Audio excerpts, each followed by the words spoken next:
하나님 말씀 봉독하겠습니다. 사도행전 2장 14절에서 24절까지입니다.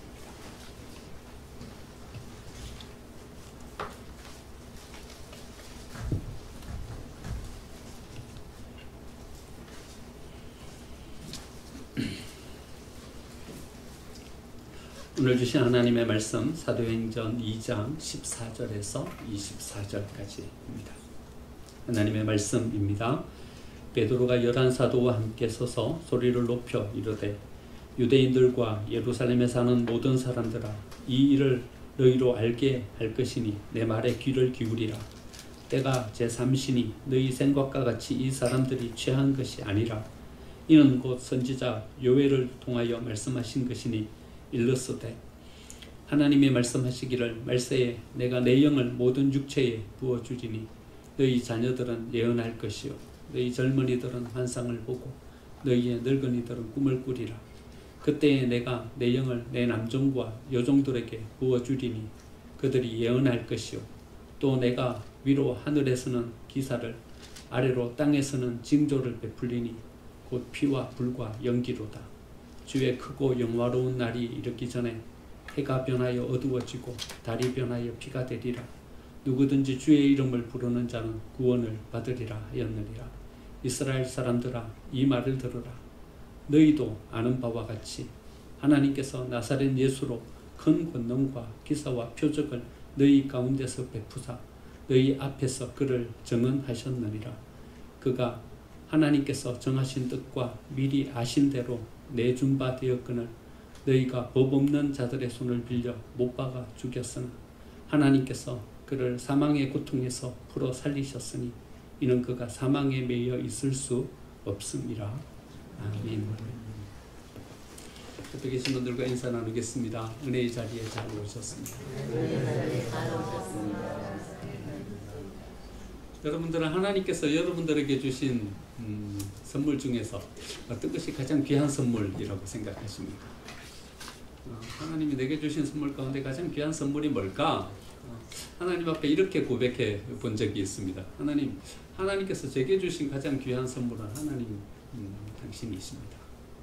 내가 이 거대한 하나님을 알고 믿고 이 세상을 살아가게 된 것, 이게 하나님 내게 주신 가장 큰 선물입니다. 그런데 그 하나님은요, 우리에게 또 다른 선물을 주셨어요. 예수 그리스도와 십자가의 은혜를 우리에게 허락해 주셨어요. 그리고 그 십자가의 은혜로 구원을 얻게 만들어 주셨어요. 이 땅에 오신 예수님은요, 또 우리에게 이런 약속을 해주셨어요. 내가 너희에게 가장 귀한 선물을 준다. 그것은 바로 보혜사 성령 하나님이시다.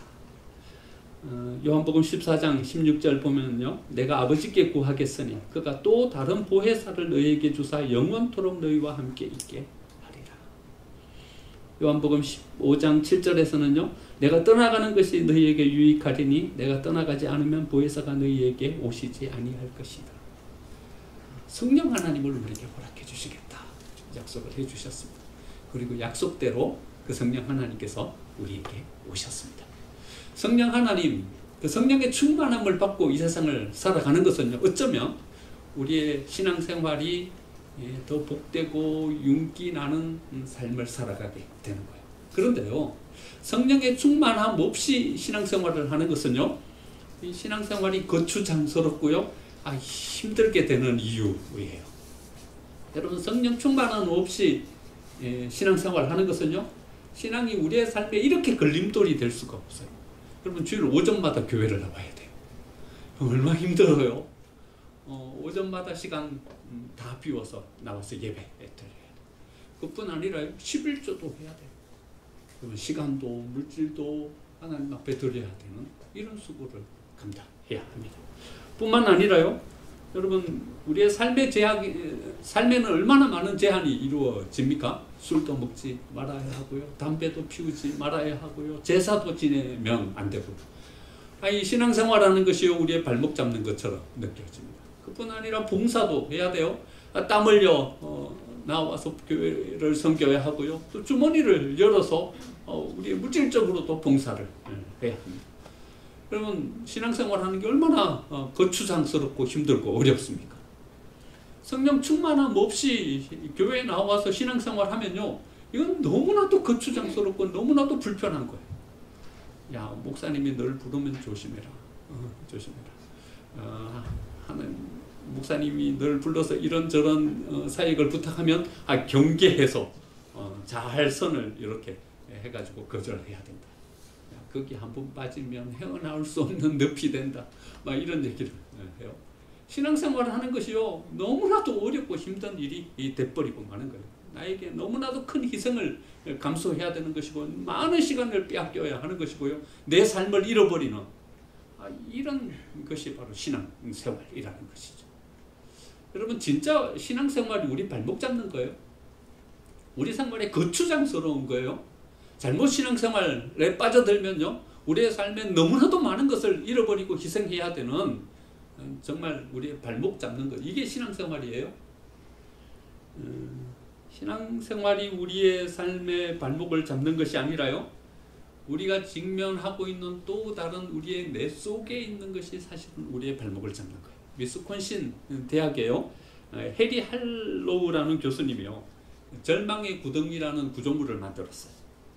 어떤 구조물인가 하면요, 피라밋을 거꾸로 세우는 것 같은 이런 구조물이에요. 스테인레스로요, 깔때기 모양의 어떤 구조물을 만든 거예요. 그리고는 여기에다 원숭이 한 마리를 집어넣었어요.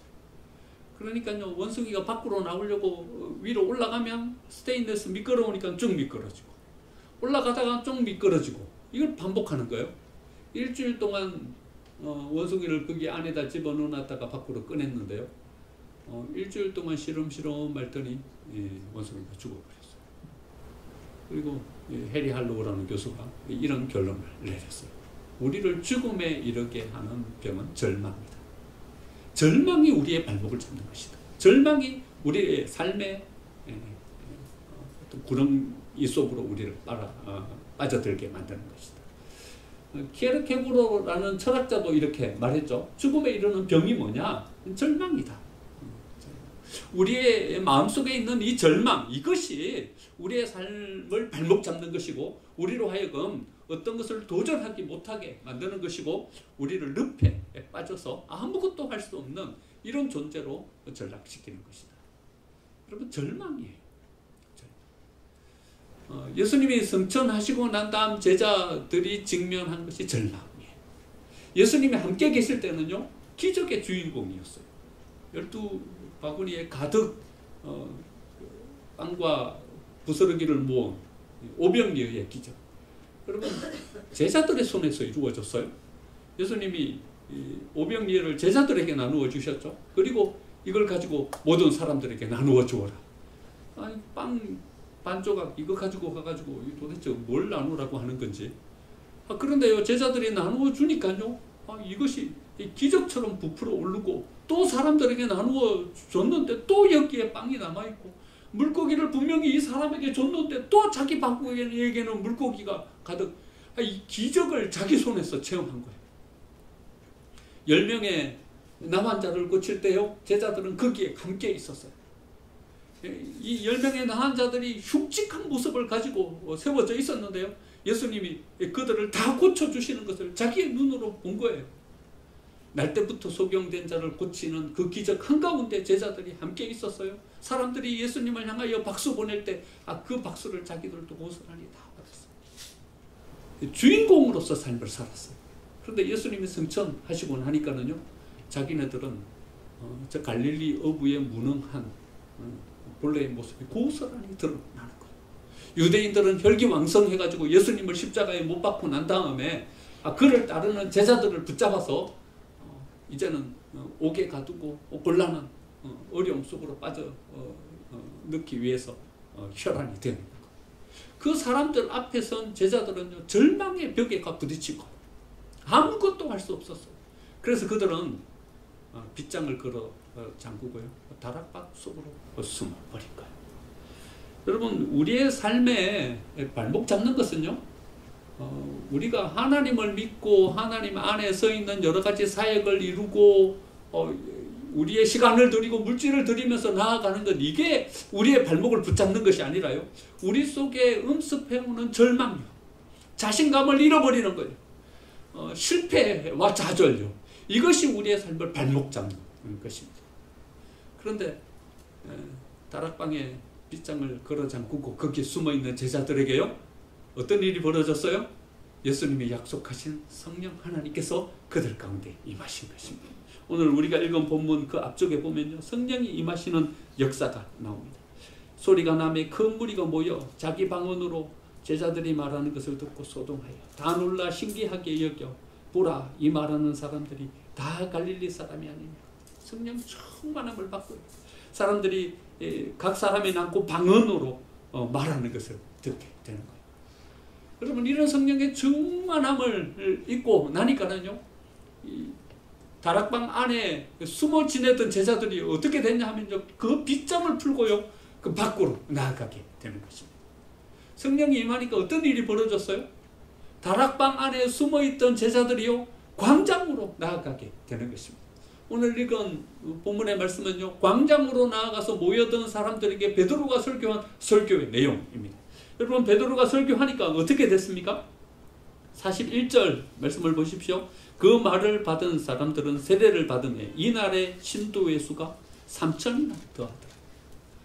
여러분, 자신감을 잃어버리고 절망에 사로잡혀서요, 빗장을 걸어 잠그고 다락방 안에 숨어버린 그 제자들이 이제는 성령의 충만함을 받고 광장으로 나아가서요, 예수가 그리스도라고, 하나님이 예수님을 이 땅에 보내셔가지고 그 예수님을 통해서 우리로 하여금 구원을 얻게 해주셨다고 담대하게 선포했고요, 그 베드로의 설교를 듣고 3,000명이나 회개하고 세례를 받게 되었어요. 여러분, 성령 하나님이 우리에게 임하시면요, 우리의 삶에 발목 잡았던 두려움이 사라지고요, 자신감으로 다시 서게 되는 것입니다. 실패와 좌절, 그것을 깨치고 나아가서요, 이제는 다락방 그 속에 갇혀있는 것이 아니라 광장으로 나아가서 하나님의 복음을 전하며 예수 그리스도의 부활을 전하는 증인으로 서게 되는 것입니다. 여러분, 실패를 경험하셨습니까? 그래서 두려움에 붙잡혀 계시지는 않으십니까? 여러분, 계속되는 연약함과 어려움 속에 절망을 경험하고 계시진 않으십니까? 그래서 이제는 더 이상 도전하지도 못하고 더 이상 새롭게 무언가를 향해서 나아가지도 못하고 계시진 않으십니까? 이 시간 성령 하나님께서 우리 가운데 충만하게 임하게 되시기를 간절히 축원드립니다. 성령 하나님이 우리에게 임하실 때 비로소 우리는 이 절망을 벗어버리고 광장으로 나아갈 수 있게 되는 것입니다. 성령 하나님께서 우리 가운데 충만하게 임하실 때 좌절과 실패의 고통, 이것을 벗어버리고 이제는 광장으로 나아가서 자신감 있게 우리를 세우고 하나님이 주신 은혜의 역사를 감당하는 사람으로 서게 될 줄 믿습니다. 신앙은요, 우리를 발목 잡는 것이 아니라 우리를 발목 잡고 있는 것을 깨쳐버리고 우리로 하여금 우리의 삶을 세워갈 수 있도록 만들어주는 원동력이 되는 것입니다. 성령 하나님이 충만하게 임하자요. 두 번째, 그들은요, 다른 사람들이 원하는 내가 아니라요, 하나님이 창조하신 나로 살아갈 수 있게 된 것입니다. 사람의 죄성은요, 주변 사람들을 자기화시키려고 해요. 사람들을요, 자기의 뜻에 맞추려고 하는 이런 본성을 가지고 있어요. 그게 뭐냐 하면요, 우리 죄성이에요. 죄성. 남편은요, 아내를 자기화시키려고 해요. 자기한테 맞추려고 해요. 내 뜻에 쫓아가는 거예요. 부모는요, 자녀를 자기화시키려고 해요. 부모가 가지고 있는 가치, 부모가 가지고 있는 이상, 거기에 맞추라는 거예요. 자기화시키려고 해요. 여러분, 이거는요, 죄성이에요. 우리의 죄성이에요. 더 나아가서 우리는요, 타인에게 자기를 따르라고 해요. 자기의 생각대로, 자기가 가지고 있는 가치관대로 따라오라고 이야기해요. 잘 안 따라오면요, 약점을 잡아요. 약점을 잡고 물고 늘어지는 거예요. 너는 이것도 못하지 않냐? 너는 이런 허점을 가지고 있지 않냐? 그러니까 내가 가지고 있는 여기 이 자리에 서라고 그렇게 이야기를 해요. 그런데요, 여러분 가만히 생각해 보면 이건 누가 하는 일이에요? 누가 이래 해요? 사탄이 이래 하는 거예요. 사탄이 이렇게 하는 거예요. 사탄은요, 어디에 초점 맞추냐 하면요, 우리가 못하는 것에 초점 맞춰요. 실패하는 것에 초점 맞춰요. 약점에 초점 맞춰요. 그래서 그거 물고 늘어지는 거예요. 너는 이래 죄 지은 사람 아니냐? 너는 이렇게 연약하고 부족한 존재 아니냐? 너는 이 율법도 못 지키는 사람 아니냐? 우리에게 죄책감을 심어주고요. 우리로 하여금 연약한 거기에 붙잡혀서요. 아무것도 못하게 만들어. 그리고는 사단은 우리를 사단의 종속물로 만들어 버리는 것이죠. 여러분, 사단이 하는 거예요. 자기화 시키는 게 아니에요. 내가 가지고 있는 이상과 내가 가지고 있는 생각대로 다른 사람을 자기화 시키려고 하는 것에서 우리는 벗어나야 돼요. 우리를 어떻게 만들어줘야 되냐 하면요. 하나님이 그를 지으신 창조의 목적대로 그를 세워줘야 돼요. 여러분, 성령 하나님이 우리에게 임하시면요. 어떻게 변하냐 하면요. 하나님이 우리를 지으신 맨 처음 의도대로 우리가 서는 것입니다. 유대인들은요. 예수님을 믿는 제자들을 자기화시키려고 했어요. 예수님을 십자가에 못 박고요. 예수님을 따르는 모든 사람들을 옥에 가두고요. 이제는 예수님을 믿지 못하게 그렇게 만들어 가려고 했어요. 하지만 성령 하나님은요. 이제 빗장을 걷어젖히고요. 밖으로 나아가서 예수가 그리스도라고, 예수님을 믿음으로 우리는 구원을 얻을 수 있다고 담대히 선포할 수 있는 사람으로 세워갔던 것입니다. 그러면 성령 하나님은요. 우리의 강점을 통해서 역사하셔요. 베드로를 보세요. 베드로는요. 연약함을 안고 있는 사람이었어요. 성질이 급한 사람이었어요. 성질이 급한 사람이었어요. 주는 그리스도시요 살아계신 하나님의 아들이니이다 이렇게 고백해가지고 예수님한테 칭찬을 간뜩 들었다가요. 금방 예수님 십자가에 못 박혀 돌아가신다고 하니까 그건 안 됩니다. 붙잡았다가 사단아 내 뒤로 물러가라 예수님께 책망받았던 사람이에요. 예수님 앞에서요. 모든 사람들이 다 주를 떠날지라도 나는 주를 떠나지 않겠습니다. 호언장담하다가요. 금방 작은 비자 앞에서 예수님을 모르다고 3번이나 부인하던 사람이었어요. 성질이 급한 사람이에요. 그런데 여러분, 베드로가 이 연약함을 고쳐요? 베드로는 죽을 때까지 못 고쳐요. 죽을 때까지 못 고쳐요. 로마 교회를 베드로가 성경에는 나오지 않지만요. 로마 교회를 베드로가 이끌고 있었어요. 그런데 로마에 너무나도 극심한 핍박과 박해가 닥친 거예요. 그러니까요. 베드로가 도망을 갔어요. 로마의 어떤 박해를 피해가지고 도망을 갔어요. 여러분, 영화로도 나오죠. 코바디스. 막 도망을 가고 있는데 해가 저기서 떠오르는데 저쪽에서 오시는 예수님을 만난 거예요. 코바디스 도미네. 주여 어디로 가시나이까. 그때 예수님 뭐라 그랬냐면요. 네가 버리고 온 십자가 내가 대신 지러 간다. 지러 간다. 그 예수님의 소리를 듣고 다시 로마로 돌아가서 십자가에 못 박혀 순교하지 않습니까? 베드로는요. 순교하고 죽을 때까지요. 급한 성격을 고치지를 못했어요. 좀 박해가 있어갖고 하니까 금방 도망가 버리는 거예요. 하지만요. 성령 하나님은요. 한 번도 베드로의 약점을 붙잡고 늘어지지 않았어요. 베드로가 못하고 베드로가 연약한 부분 이것 가지고 문제 삼지 않았어요. 성령 하나님은요. 베드로가 가지고 있는 추진력이요. 베드로가 가지고 있는 신앙을 향한 어떤 절개 이것 가지고 역사하시는 거예요. 그래서 예루살렘 교회를 베드로를 통해서 세우시는 거예요. 그 밖에 많던 로마 교회를 베드로를 통해서 세우시는 거예요. 성령 하나님은요. 베드로의 장점을 통해서 역사하시죠. 베드로의 약점을 붙잡고 탓하지 않으셨어요. 바울도 약점투성이의 사람이었어요. 바울은 율법적인 사람이고요. 집요한 사람이었어요. 그래가지고요. 스데반이 순교할 때요. 스데반을 순교하는 거기에 제일 앞장섰던 사람이 누구예요? 바울이에요. 바울의 발 앞에다 모든 사람들이 옷을 벗어놓고 돌로 쳤어요. 그것은 뭐냐 하면요. 옷이라는 것은요. 그 사람의 어떤 신분, 자격 이런 것을 말하는 거잖아요. 바울 앞에다 옷을 벗어났다는 것은요. 바울이 이 모든 것에 대한 책임을 내가 지겠다. 가서 돌 던져라. 이래 말했던 거예요. 그러니까요. 스데반이 순교하는데 제일 앞장섰던 사람이 누군가 하면요. 바울이에요. 이것뿐입니까? 예수 믿는 모든 사람을 몽땅 다 잡아서 옥에 가두기 위해서 앞장서서 나아갔던 사람들이잖아요. 집요하고요. 아주 율법적인 그런 사람이었어요. 그런데 바울이 이 성격 고쳐요? 못 고쳐요. 못 고쳐요. 나중에 안디옥 교회로 가서 바나바와 같이 사역을 하죠. 1차 전도여행 마치고 나서 2차 전도여행 바나바랑 같이 가요. 대판 싸운 거예요. 율법적인 사람인 거예요. 집요한 사람인 거예요.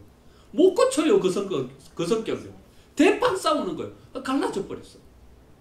하지만 하나님의 성령께서 한 번이라도 바울의 이 연약함 가지고 문제 삼은 적 있어요? 아니요. 하나님의 성령께서는요, 오히려 바울이 잘하는 그 장점 가지고 역사하셔. 소아시아에 수백 개의 교회를 세우고, 나중에 유럽으로 건너가서 교회를 세우게 하시고, 신약 성경의 3분의 1이 사도 바울에 의해서 기록된 것이죠. 사도 바울로 하여금 성경을 기록하게 하시고요. 예수님이 십자가에 못 박혀 돌아가신 이 복음을요, 로마서와 갈라디아서를 통해서 체계화시키고 교리화시켜요. 바울의 강점을 통해서 역사하셔. 여러분, 우리 가운데 약점 없는 사람이 어디 있어요? 사람들은요, 약점을 붙잡아요. 야, 너는 이것도 못하지 않냐? 너는 여기에 허점이 있지 않냐? 너는 이것에 실패했지 않냐? 여러분, 우리가 허점을 맞추고 허점에 붙잡히게 되면 우리가 할 수 있는 일은 아무것도 없어요. 우리의 연약함, 그걸 바라보고 나아가면요, 우리는 새롭게 도전할 수가 없어요. 하지만 성령 하나님은요, 우리의 강점을 바라보시고, 우리의 강점을 통해서 역사하십니다. 하나님께서 맨 처음 우리를 지으신 목적, 그 목적을 이루어가는 사람으로 우리를 쓰시는 것입니다. 여러분, 여러분을 찾으시고 싶으십니까?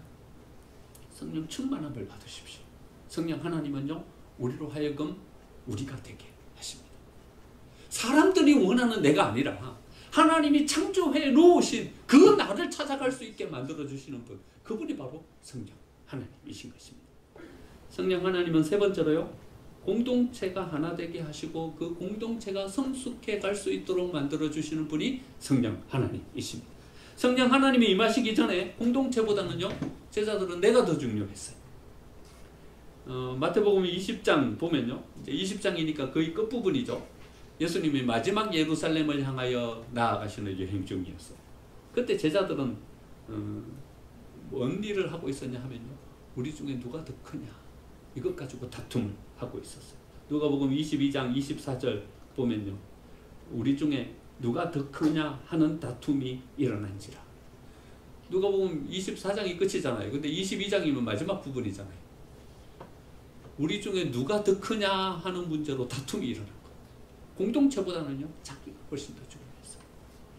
마태복음 20장에는요, 나의 두 아들을 주의 나라에서 하나는 주의 우편에 하나는 주의 좌편에 앉게 해주십시오. 누가 이렇게 선택했어요? 요한의 어머니가 예수님께 나아가서. 요한과 안드레가 아무래도 어머니에게 이렇게 좀 옆구리를 찔렀나 봐요. 어머니, 우리는 나이도 어리고요, 요한이 나이가 제일 어렸잖아요. 나이도 어리고 나보다 다 더 나이 많은 형들만 있는데 어디 가가지고 뭐 큰 소리도 못 내겠어요. 어머니가 예수님한테 가가지고 좀 이야기 좀 해주세요. 하나는 주의 좌편에 하나는 주의 우편에 앉게 해달라고. 성령이 임하시기 전 제자들은요, 공동체보다는 자기가 훨씬 더 중요했어요. 자기가 돋보이기를 원했고요, 자기가 더 주목받기를 원했고요, 자기가 더 위에 자기 서기를 원했어요. 성령이 임하시고 난 다음에 어떻게 변했어요? 베드로는요, 고난받는 자리에 제일 먼저 간 거예요. 옥에 갇혔을 때 누가 옥에 갇혔냐 하면요, 교회 대표로 베드로가 갇힌 거예요. 내가 제일 위에 서겠다 이렇게 말하던 베드로가요, 죽는 자리에 제일 먼저 나아간 거예요. 제일 첫 번째 순교한 사람은 누구예요? 야고보가 제일 먼저 순교하는 거예요. 여러분, 성령이 충만하게 임하고 나니까는요, 이제는 내가 아니라 공동체가 훨씬 더 중요하게 된 거예요.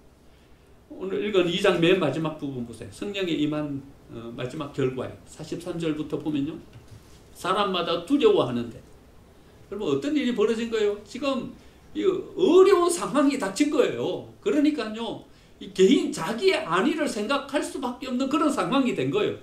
그런데요, 사도들로 말미암아 기사와 표적이 많이 나타나니 믿는 사람이 어떻게 해요? 다 함께 모든 물건을 서로 통용하고 또 재산과 소유를 팔아 각 사람의 필요를 따라 나눠주고, 지금 자기 거 지키고 자기 거 잘 간직하고 자기를 보호해야 되는 상황이에요. 이러고 있는 거예요.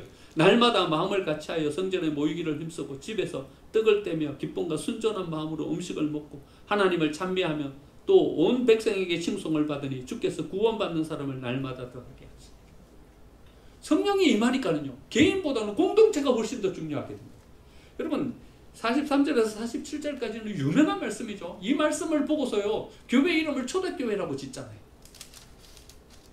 성령이 임하시고 나니까는요, 개인보다는 공동체가 훨씬 더 중요한 이런 교회로 세워지게 된 것이죠. 우분투라는 말이 있어요. 기업 가운데서도 우분투라는 이름을 가진 기업이 있고요. 사회봉사단체 가운데서도 우분투라는 사회봉사단체가 있어요. 아프리카 반투족의 말이에요. 어떤 뜻인가 하면요, 우리가 함께 있기에 내가 있다. 우리가 함께 있기에 내가 있다. 한 선교사님이요, 이 반투족에 들어가가지고 선교를 시작했어요. 아이들을 모아놓고 공부를 시켰어요. 수학도 가르치고, 글자를 쓸 수 있는 방법도 가르치고, 가르쳤어요. 한 1년 가르쳤는데 궁금했어요. 이 아이들의 실력이 어느 정도나 향상됐는지 궁금했어요. 그래서 시험을 보자 하고 책상 가운데다가 가방을 올리라 그러놓고는 시험을 봤어요. 선교사님이 잠깐 볼 일이 있어갖고 나갔다 들어왔는데 시험장이 엉망이 된 거예요. 애들이 수학 시험을 치르는데요, 올려놓았던 가방은 온데간데 없고 사람들이 쭉 모여가지고 함께 시험 문제를 풀고 있는 거예요. 선교사님이 호통을 친 거예요. 어째 규범을 어기고 이렇게 함께 모여갖고 시험을 치고 있는 거예요. 왜 부정행위를 하냐? 그랬더니요, 그 아이들이 한 말이에요. 우분투. 우리는요, 우리의 규범은, 우리는 조상으로부터 이렇게 배웠어요. 어려운 문제가 생기면 모든 사람들이 함께 모여서 힘을 합하여서 그 문제를 풀어야 된다. 이렇게 배웠다. 이게 우분투예요. 어려운 문제가 생기면요, 절대로 흩어지면 안 되는 거예요. 어려운 문제가 생기면요, 함께 모여야 되는 거예요. 함께 모여야 그 문제를 풀 수 있는 거예요. 성령 하나님이 임하시면요, 함께 모이게 하는 거예요. 성령 하나님은요, 함께 연결시켜 주는 거예요. 우리가 되게 해주시는 거예요. 그래서 교회가 되는 거예요. 교회는요, 그냥 각기 개인이 모여 있는 곳이 교회가 아니에요. 긴밀하게 연결된 거예요. 한 몸이 되는 거예요. 이게 교회예요. 예수 그리스도를 머리로 한 몸, 이게 교회인 거예요. 성령 하나님이 우리 속에 역사하실 때 이런 은혜의 역사를 만들어갈 수 있는 것입니다. 그런데요, 우리의 민족성은요, 이거랑 영 반대예요. 우리는요, 공동체보다는요, 개인이 훨씬 더 중요해요. 우리가 가끔 한번 공동체성을 나타낼 때가 있어요. 하지만요, 이건 다른 민족에 비하면요, 우리는 영 부족한 거예요. 다른 민족은 항상 그래요. 항상. 그런데 우리는요, 어려움이 닥칠 때 가끔 한번 공동체 의식을 나타내요. 우리는요, 공동체보다는 개인이 훨씬 더 중요해요. 고려시대 때 원에게 우리는 곤욕을 치루었잖아요. 그래도요, 당파 싸움이 끊이질 않는 거예요. 조선시대 때는 당파 싸움 때문에 임진왜란까지 겪었잖아요. 그런데도요, 그 이후에 또 이 당파 싸움은 끝나지 않는 거예요. 개인이 훨씬 더 중요해요. 일제강점기를 겪었어요. 그래도 우리의 싸움은 끝나지 않는 거예요. 결국 남과 북이 갈라졌잖아요. 남과 북이 갈라졌는데도 싸움은 끝나지 않는 거예요. 여전히 싸우고 있는 거예요. 우리의 민족성이에요. 제가 오늘 전화기를 갖고 왔어요. 안 갖고 왔는데 아이폰이에요. 제 거는 아이폰 6인데 아이폰 X가 나왔어요. 아이폰 X보다 더 새로운 것도 나왔나요? 아이폰 X. 꽤 비싸요. 꽤 비싸요. 그런데 아이폰 X를 보면요, 아이폰 X 이 액정 OLED, 이게 제일 비싼 거예요.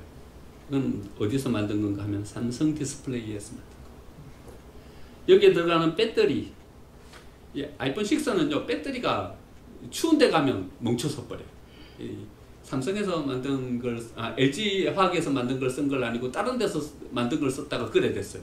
그리고요, 6 다음은요, 다 바꿨어요. 어디 걸로 바꿨냐면 LG 화학 걸로 바꿨어요. 그래서 아이폰 6 다음에는 배터리가 문제가 없어요. 아이폰 X에 들어가는 모든 배터리는 LG 화학에서 만든 거예요. 아이폰 카메라가 유명하죠. 아이폰으로 찍으면요, 사진이 잘 나와요. 그래서 아이폰을 사는 사람이 있어요. 그런데 카메라와 3D 모듈, 이거는 어디서 만든 건가 하면 LG 이노텍에서 만든 거예요. 아이폰 한 대에는요, 1,000개의 MLCC라는 적층 콘덴서가 들어가요. 그런데 이 적층 콘덴서는 어디서 만든 건가 하면 삼성전기에서 만든 거예요. 삼성전기에서 만든 MLCC는 세계적으로도 유명한 반도체예요. 회로 기판, 여기 메인보드가 있죠. 회로 기판. 회로 기판도 삼성전기가 만든 거예요. 랜드 플래시와 D램 반도체는 하이닉스, 삼성전자에서 만든 거예요. 아이폰 한 대예요. 여러분 중요한 부품은 다 어디서 만든 건가 하면요. 우리나라에서 만든 거예요. 우리나라 부품. 조립은 어디서 하냐 하면요. 중국 폭스콘에서. 애플은요. 아무것도 만들질 않아요. 아무것도 만들질 않아요. 조립만 해요. 조립만 해요. 그것도 자기 나라에서 조립하는 것도 아니고 중국에서 조립해요. 조립만 해요. 그리고는요. 이것을 비싼 값에 팔아먹어요. 59%에 한 대 팔면 59%의 이윤이 남는데요. 그걸 애플이 다 가지고. 여기 들어가는 부품은요. 다 한국산이에요. 다 한국산이에요. 이거 뜯어내면요. 거의 뭐 다른 나라에서 만든 거는 몇 개 안 돼요. 다 한국에서 만든 거. 그런데요. 아직도 LG와 삼성은요. 미국에서 싸우고 있어요. 싸워갖고요. 제값을 못 받는 거예요. 제값을. 중국에서도 가전 전쟁이 벌어졌죠. 지금 싸워갖고 제값을 못 받는 거예요. 가격이 경쟁적으로 내려갖고 삼성하고 LG가 싸우면서 가격을 경쟁적으로 내려가지고 이렇게 제값을 못 받는 거예요. 여러분 우린 뛰어나요. 뛰어나요.